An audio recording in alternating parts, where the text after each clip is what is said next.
Thomas the tank engine was grumbling to the other engines.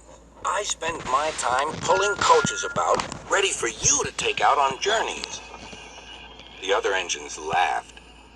Why can't I pull passenger trains too? You're too impatient, they said. You'd be sure to leave something behind.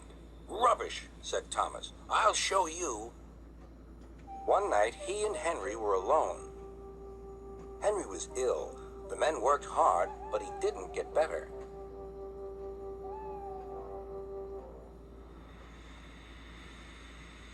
He felt just as bad next morning.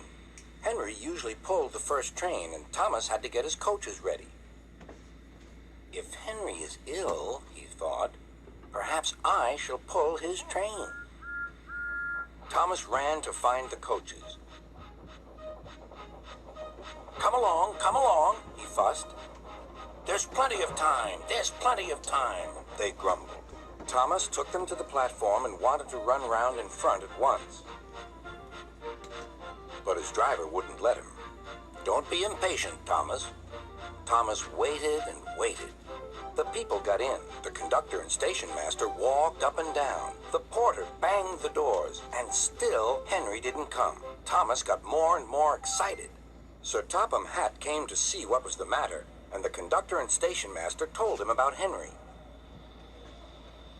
Find another engine, he ordered. There's only Thomas, they said. You'll have to do it then, Thomas. Be quick now. So Thomas ran round to the front and back down on the coaches, ready to start. Let's not be impatient, said his driver. We'll wait till everything is ready. But Thomas was too excited to listen. What happened then, no one knows. Perhaps they forgot to couple Thomas to the train, or perhaps the driver pulled the lever by mistake. Anyhow, Thomas started without his coaches. As he passed the first signal tower, men waved and shouted, but he didn't stop. They're waving because I'm such a splendid engine, he thought importantly. Henry says it's hard to pull trains, but I think it's easy. Hurry, hurry, hurry, he puffed, pretending to be like Gordon.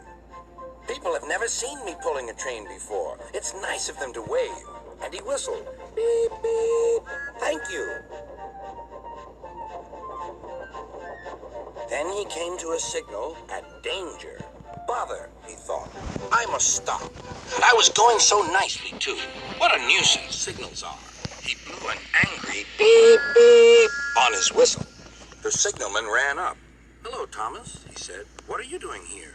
I'm pulling a train, said Thomas. Can't you see? Where are your coaches, then? Thomas looked back. Why, bless me, he said, if we haven't left them behind. Yes, said the signalman. You'd better go back quickly and fetch them. Poor Thomas was so sad he nearly cried. Cheer up, said his driver. Let's go back quickly and try again.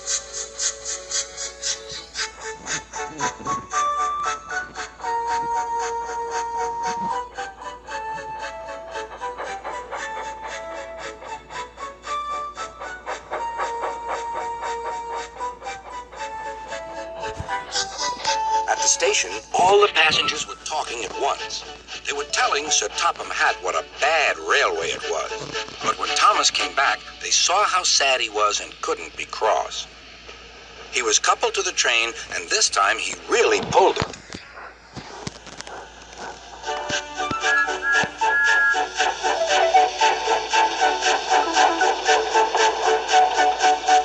Afterwards, the other engines laughed at Thomas and said, Look, there's Thomas who wanted to pull a train, but forgot about the coaches. But Thomas had already learned not to make the same mistake again.